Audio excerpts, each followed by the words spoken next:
ओम श्री शक्ति नमः। ओम श्री शक्ति नमः। ओम श्री शक्ति नमः। अथ सप्तमो अध्यायम्। अप्सराओं के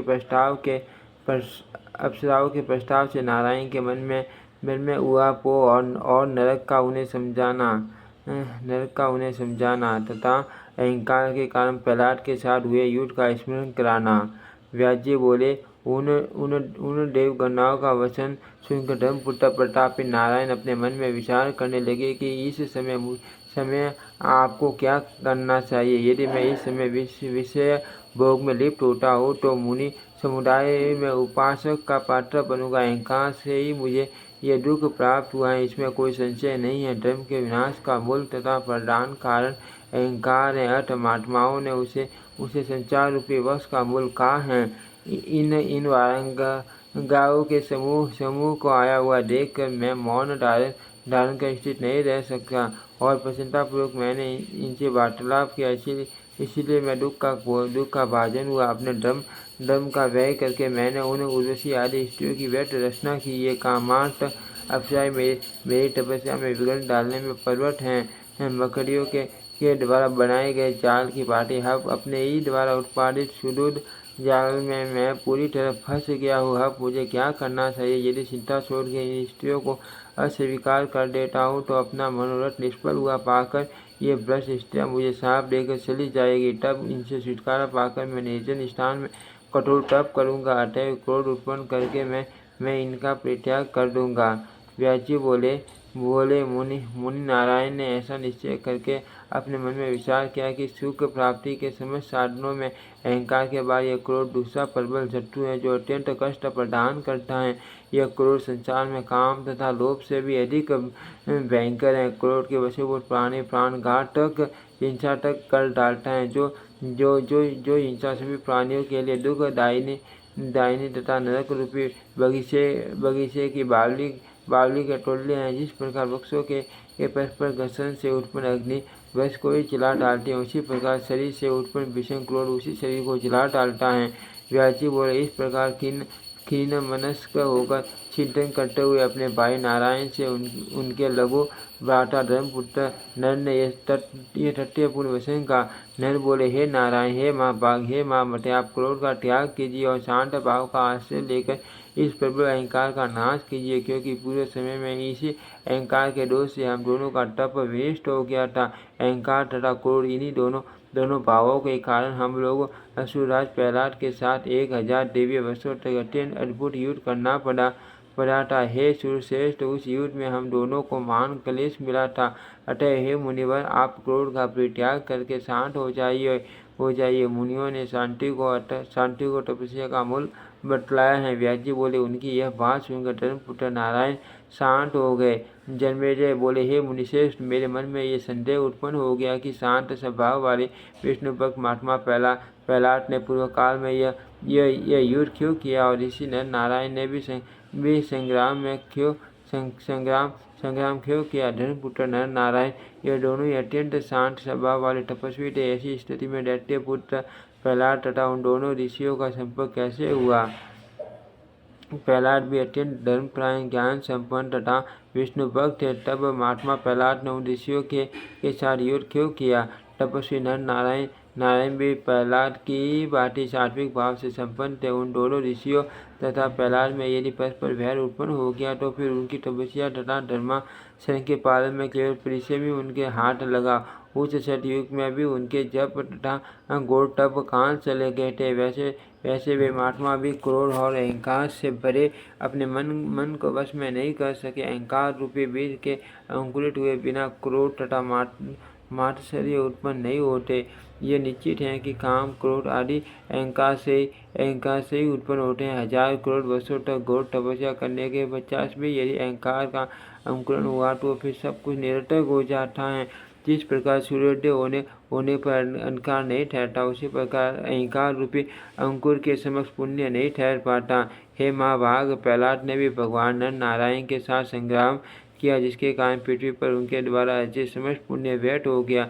शांत स्वभाव वाले नर नारायण भी अपनी कठिन तपस्या त्याग कर यदि युद्ध करने में तत्पर हुए तो फिर उनकी शांति वृत्ति तथा पुण्यशील शीलता का क्या महत्व रहा। हे मुने, जब सात्विक भावों से संपन्न इस प्रकार के वे दोनों महात्मा भी अहंकार पर विजय प्राप्त करने में असमर्थ रहे, तब मेरे जैसे व्यक्तियों के लिए अहंकार नष्ट करने की बात ही क्या है। इस त्रिलोक में ऐसा कोई भी प्राणी नहीं है जो अहंकार से मुक्त हो।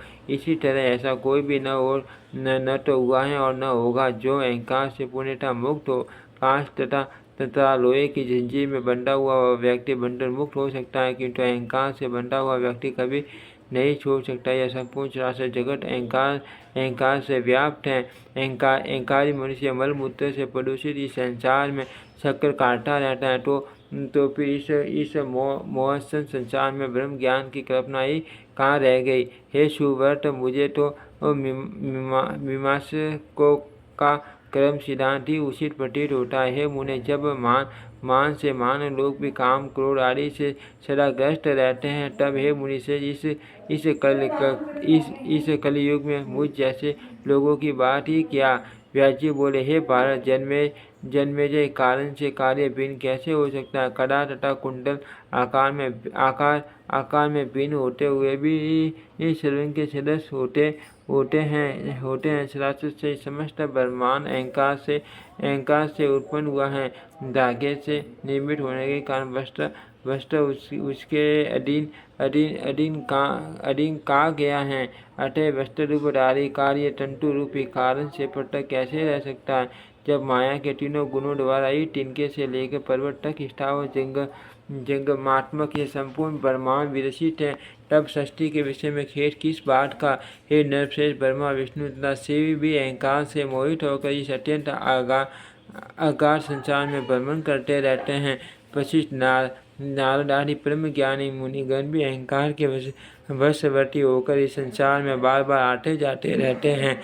हे नरपश्रेष्ठ, तीनों लोकों में ऐसा कोई भी देहधारी नहीं जो माया के इन गुणों से मुक्त होकर शांति धारण करता हुआ आत्मसुख का अनुभव कर सके। हे नरश्रेष्ठ, अहंकार से उत्पन्न काम क्रोध लोभ तथा मोह किसी भी देहधारी प्राणी को नहीं छोड़ते। वेद शास्त्रों का अध्ययन पुराणों का पर्यालोचन, तीर्थ भ्रमण, दान ध्यान तथा देव पूजन करके भी विशेषक प्राणी चोरों की भांति सभी कर्म करता रहता है। काम मोह और मद से युक्त होने के कारण प्राणी आरंभ में कुछ विचार ही नहीं करता। हे कुरुनंदन, सतयुग त्रेता तथा द्वापर में भी धर्म का विरोध किया गया था, तो आज कलयुग में उसकी बात ही क्या। इसमें तो द्रोह, स्पर्धा, लोभ तथा क्रोध सदा ही विद्यमान है। संसार ऐसे ही स्वभाव वाला है, इस विषय में संदेह नहीं करना चाहिए। संसार में मत्सरहीन साधु पुरुष विरले ही होते हैं। क्रोध तथा ईर्ष्या पर विजय प्राप्त करने वाले तो दुष्टांत मात्र के लिए मिलते हैं। राजा बोले, वे लोग धन्य तथा पुण्य आत्मा हैं जिन्होंने मद तथा मोह से छुटकारा प्राप्त कर लिया है। जो सदाचार परायण तथा जितेंद्रिय हैं, उन्होंने मानो तीनों लोगों पर विजय प्राप्त कर ली है। अपने महात्मा पिता के पाप का स्मरण करके मैं दुखित रहता हूँ। उन्होंने बिना किसी अपराध के एक तपस्वी के गले में मरा हुआ सर्प डाल दिया। हे मुनिवर, अब मेरे आगे उसकी क्या गति होगी। बुद्धि के मोहग्रस्त हो जाने पर क्या कार्य हो जाएगा, यह मैं नहीं जानता। मूर्ख मनुष्य केवल मरु देखता है, किंतु उसके पास ही विद्यमान गहरे प्रपात की ओर नहीं निहारता। वह निंदनीय कर्म करता रहता है और नरक से नहीं डरता। हे मुनि, अब आप मुझे विस्तार पूर्वक यह बताइए कि पूर्व काल में प्रहलाद के साथ नर नारायण का घोर युद्ध क्यों हुआ था।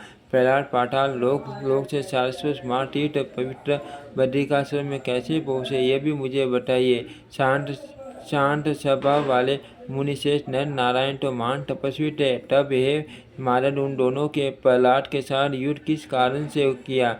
प्राय धन अथवा स्त्री के लिए लोगों में परस्पर शत्रुता होती है, तब हर प्रकार की इच्छाओं से रहित उन दोनों ने वह भीषण युद्ध क्यों किया, और उन नर नारायण को सनातन देवता जानते हुए भी महात्मा प्रहलाद ने उनके साथ युद्ध क्यों किया। हे ब्राह्मण, मैं विस्तार पूर्वक इसका कारण सुनना चाहता हूँ। इति श्रीमद्देवी भागवते महापुराणे अष्टादशसहस्रायां संहितायां चतुर्थ स्कन्धे अहंकारावर्तन नर्वणं नाम सप्तमोऽध्यायः। ॐ श्री शक्ति नमः। ॐ श्री शक्ति नमः। ॐ श्री शक्ति नमः। ॐ श्री शक्ति नमः।